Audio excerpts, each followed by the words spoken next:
देखिए, आपका जो भी ट्रेड होगा उसमें से आप क्या करिए कि 50% जो भी इजी चैप्टर है। मेरा जो पार्ट बी का पेपर था वो इलेक्ट्रीशियन पेपर था, तो बहुत ज़्यादा चीज़ें मैंने पढ़ी, लेकिन वो चीज़ें इस बार नहीं करनी है क्योंकि hello everyone, welcome to the student. और आज मैं बात करूंगा एएलपी के जो सीबीटी 2 के पेपर पार्ट बी के बारे में, जो ट्रेड पेपर है और सभी लोगों का लगभग अलग अलग होता है। और इसमें जो भी आपका ट्रेड होगा, जो आपने आईटीआई किया होगा, बीटेक और डिप्लोमा किया होगा, जो आपने ऑप्शन में भरा होगा, वो ट्रेड पेपर आपको देने हैं और उसमें मिनिमम 35% मार्क्स आपको लाना है। अब देखिए, पिछली बार की तुलना में इस बार का पेपर एकदम अलग रहेगा। अलग कहने का मतलब क्या है कि जब वैकेंसी कम आती है तो उसमें कंपटीशन बहुत ज़्यादा हो जाता है। तैयारी पहले की तुलना में अब बहुत टफ हो गई है और एग्ज़ाम निकालना बहुत टफ हो गया है। अब ऐसे में क्या है कि पिछली बार जो 2018 में पेपर हुए थे उसमें सीबीटी 1 में भी उतना ज़्यादा कंपटीशन नहीं था, लेकिन इस बार सीबीटी 1 में भी कंपटीशन देखने को मिलेगा क्योंकि बहुत सारे लोग ऐसे भी होंगे जिनका सीबीटी 2 भी अच्छे से तैयार हो चुका होगा, ट्रेड पेपर भी अच्छा होगा, लेकिन किसी कारण से हो सकता है कि बहुत ही मिनिमम सीट वाले जगह पे अगर उन्होंने भर दिया है फॉर्म और वहाँ पे अच्छे खासे लोग वहाँ पे फॉर्म भरे हैं, तो वो लोग सीबीटी 1 भी क्लियर नहीं कर पाएंगे। हो सकता है कि अगर वहाँ पे कट ऑफ कम जाए या फिर किसी कारण से लोग पेपर ना देने जाएं, तो उससे कट ऑफ में वेरिएशन तो इस तरह से देखने को मिलता है। लेकिन सब कुछ एकदम अनुकूल रहा तो वहाँ पे कट ऑफ कहा जाए तो ऊपर चला जाएगा सीबीटी 1 का भी, क्योंकि अगर कहीं सीट 50 ही सीट है तो अगर 15 गुना लड़के लिए जाएंगे तो 700 के आसपास, 750 आसपास लड़के सीबीटी 2 के लिए क्लियर करेंगे और 750 लड़कों में आना बहुत आसान काम नहीं है। तो उसके बारे में हम इसमें बात नहीं करेंगे। बात करने वाले हैं हम लोग पार्ट बी को कैसे हमें क्लियर करना है और अभी से हमें बस कितना पढ़ना चाहिए, सीबीटी 1 से पहले हमें कितना पढ़ना चाहिए पार्ट बी को, उसके बारे में हम इसमें बात करेंगे। क्योंकि पूरा सिलेबस अभी पढ़ने की आपको ज़रूरत नहीं है। अभी मैं सभी से यही कहता हूँ कि अभी आपकी सबसे पहली प्राथमिकता होनी चाहिए कि सीबीटी 1 में हमें बेहतर स्कोर करके सीबीटी 2 में बैठना है। 2018 में पेपर जो हुआ था, मुझे लगता है कि बहुत सारे स्टूडेंट ऐसे थे जो सिर्फ सारे स्टेज क्लियर भी करते गए हैं और एक एवरेज स्टूडेंट मतलब एवरेज मार्क्स लाते गए हैं, तो वो लोग भी सेलेक्ट हो गए। क्योंकि इसमें इतना स्टेज है एएलपी के एग्ज़ाम में कि हर एक स्टेज में बहुत बड़े लेवल पे जो स्टूडेंट हैं वो एलिमिनेट होते हैं, छंट जाते हैं। तो मैं सबसे यही कहूँगा कि कम से कम सारे स्टेज आप क्लियर करते रहिए। सबसे पहले प्राथमिकता आपकी ये होनी चाहिए, क्योंकि सीबीटी 2 के पार्टी में भी अगर आप अच्छा स्कोर कर लेते हैं, लेकिन फिर भी अगर आप पार्ट बी नहीं क्लियर कर पाते हैं, सिर्फ 35% मार्क्स भी, तो आप उसमें डिस्क्वालीफाई हो जाएंगे। तो चलिए पार्ट बी के बारे में बात करते हैं। मेरा जो पार्ट बी का पेपर था वो इलेक्ट्रीशियन पेपर था। इलेक्ट्रीशियन में मैंने बहुत दिनों से मैंने ट्रेड पेपर पढ़ना छोड़ दिया था और बहुत सालों से मैं ट्रेड पेपर नहीं पढ़ा था, टेक्निकल पोर्शन नहीं पढ़ रहा था। तो मुझे लगता था कि मैं ट्रेड पेपर में ऐसा ना हो कि मैं फेल हो जाऊं। तो जब सीबीटी 1 का पेपर हो गया था तो सीबीटी 1 और सीबीटी 2 के बीच में पिछली बार तो ज़्यादा टाइम मिल गया था क्योंकि रिजल्ट का 2 बार आने के कारण।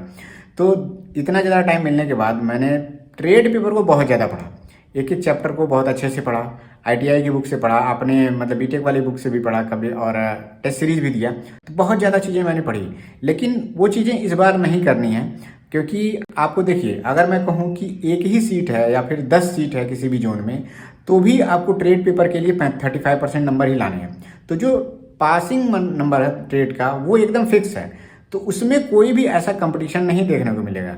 आप भी 35% लाएंगे नंबर तो पास हो जाएंगे, और सामने वाला बंदा भी आपका 35% नंबर अगर ट्रेड में लाएगा तो वो भी पास हो जाएगा। पार्ट ए में अब मतलब चेंजेस रहेंगे तो उसके आधार पे ही आपको आपका सिलेक्शन होगा। तो पार्ट बी के लिए घबराना नहीं, आपका जो मार्क्स है, पासिंग मार्क्स है, वो एकदम फिक्स है। तो पिछली बार 2018 में भी जितना नंबर लाना था वही आपको 2024 में भी नंबर लाने हैं। तो मुझे ऐसे पढ़ाई करनी है कि मेरा नंबर 40% के आसपास में एकदम श्योर हो जाए, 40% 45% नंबर के आसपास में श्योर हो जाए, जिससे कि मेरा बस ट्रेड पेपर निकल जाए। उसके लिए कितना पढ़ना है, कैसे पढ़ना है, वो मैं आपको बता रहा हूँ। क्योंकि मैंने बहुत ज़्यादा पढ़ लिया था, बहुत ज़्यादा उसमें सिलेबस देख लिया था, कई बार रिवीजन कर लिया था, लेकिन वो काम में नहीं आया था ज़्यादा। पासिंग मार्क्स के लिए मुझे जब मैंने पेपर दिया तो मुझे लगा कि बस इतना भी अगर मैं पढ़ लेता, एक हफ्ते भी अगर ढंग से पढ़ लेता ट्रेड पेपर, तो मेरा पासिंग नंबर आ ही जाता। देखिए, आपका जो भी ट्रेड होगा उसमें से आप क्या करिए कि 50% जो भी इजी चैप्टर है, 4 या 5 चैप्टर तो इजी रहेंगे, टोटल आपको 10-11 चैप्टर आपको देखने को मिलेगा, 4-5 चैप्टर आपके पास इजी है। तो सीबीटी 1 से पहले कोशिश करिए कि मैं मिनिमम कम से कम 2 से 3 चैप्टर, बस एकदम आसान जो चैप्टर हैं 2 से 3 चैप्टर में उसमें से पढ़ ले जाऊं अच्छे से और उसके नोट्स बना लूं। बाकी अगर आप जितने भी चैप्टर हैं 7-8 चैप्टर और जो बच रहे हैं आपके सामने, अगर आप एक दिन बैठते हैं और सबको देख लेते हैं, क्या 2 दिन में उसको देख लेते हैं, बस रफली आप देख लीजिए उसमें क्या क्या चीज़ें हैं और उसमें से छांट लीजिए कि मुझे क्या क्या पढ़ना है। बस 1 या 2 दिन का काम है इसमें, इससे ज़्यादा नहीं है। लेकिन आप उन चैप्टरों को बहुत ज़्यादा पढ़िए मत और उस पर ज़्यादा टाइम नहीं दीजिए, क्योंकि अभी आपके पास जो टाइम है वो CBT 1 के पेपर को देना है और पार्ट ए के पेपर को देना है।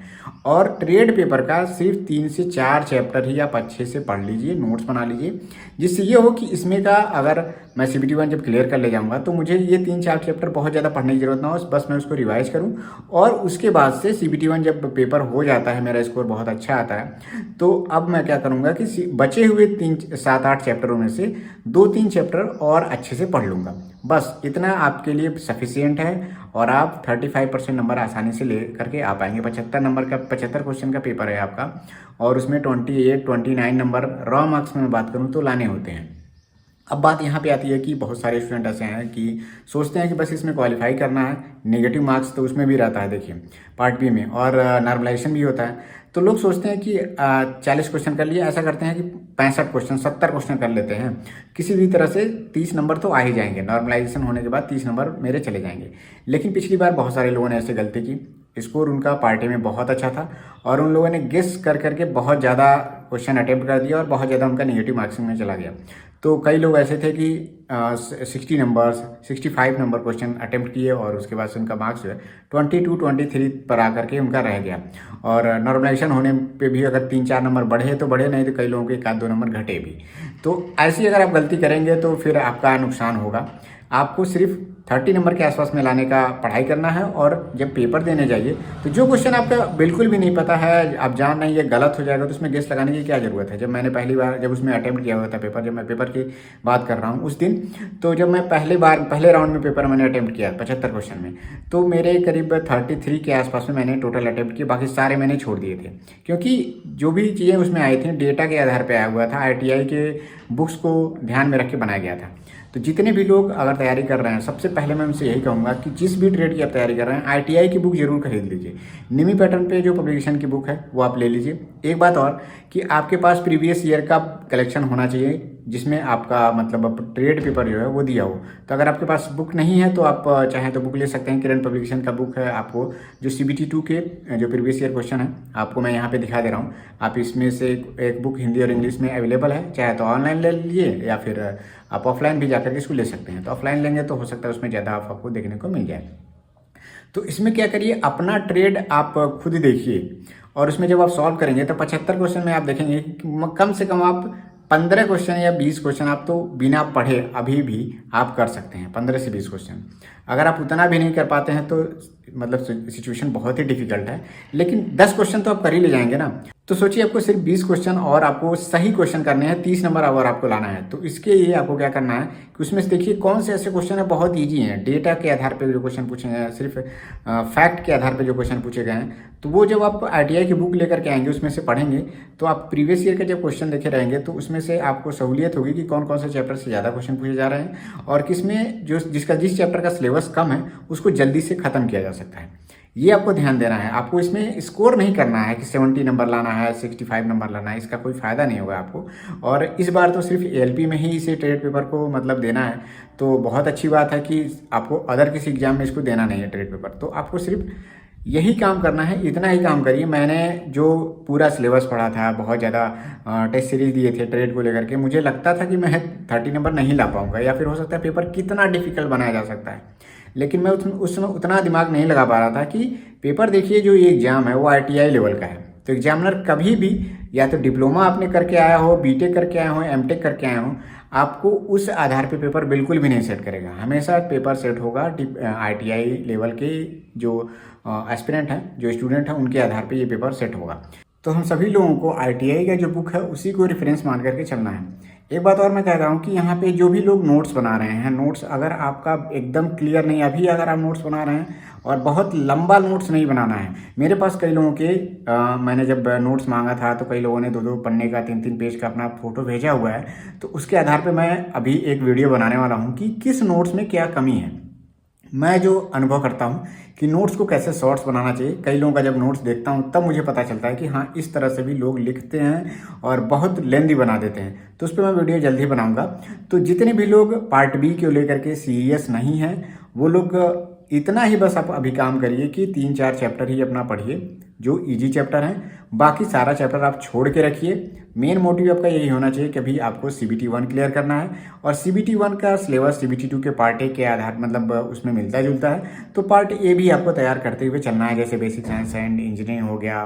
तो पार्ट बी क्लियर करने के लिए इतना अगर आप काम करते हैं तो पार्ट बी आपका क्लियर हो जाएगा।